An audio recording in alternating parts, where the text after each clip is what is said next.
Welcome back, everyone. Today we're going to talk about marking enemies using the Spyglass and Detect Enemies perks.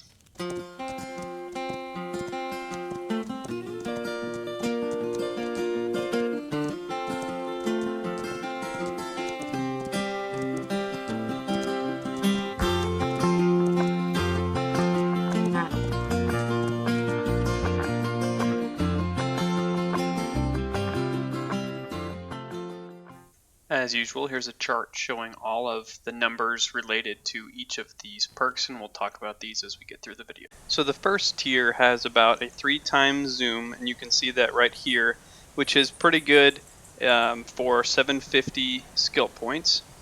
The second tier is zoom and mark your enemies. So that puts that little triangle at the top on your compass bar that will tell you how far away each of these enemies that you mark are. Now, each time you have to wait for that little circle to close all the way on each enemy, and that is when they have been marked.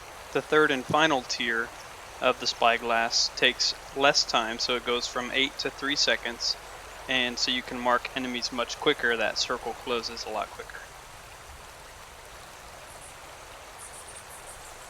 The next perk we'll talk about is the Detect Enemies perk.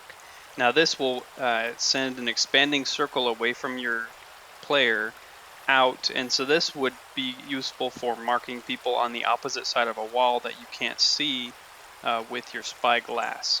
The Detect Enemies cost significantly more, starting at $12.50 and going up to $7,000 for the fourth tier, and it goes from 25 meters to 75 meters at the end, costing a total of 15,000 skill points. So it's really not a viable purchase at the very beginning, but maybe in the end, if you're going through a lot of forts and towns, it might be something worth getting just so that you can see all of your enemies marked.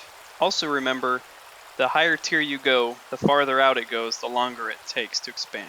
So once you have somebody marked, until you intimidate or kill them, they will remain as that little red triangle around on your compass. So this is great to use when you've stunned a lot of enemies and you can't find them in the tall grass. If they're already marked previously, you can find them that way. You cannot mark somebody after they've been stunned, unfortunately. And that's about it for marking enemies and the benefits thereof using the Spyglass and Detect Enemies perk. And as usual, thanks for stopping by. That's the way that the world goes round. You're up one day, the next you're down. It's a half an inch wider and you think you're gonna drown. That's the way that the world goes round. That's the way that the world goes round. That's the way that the world goes round.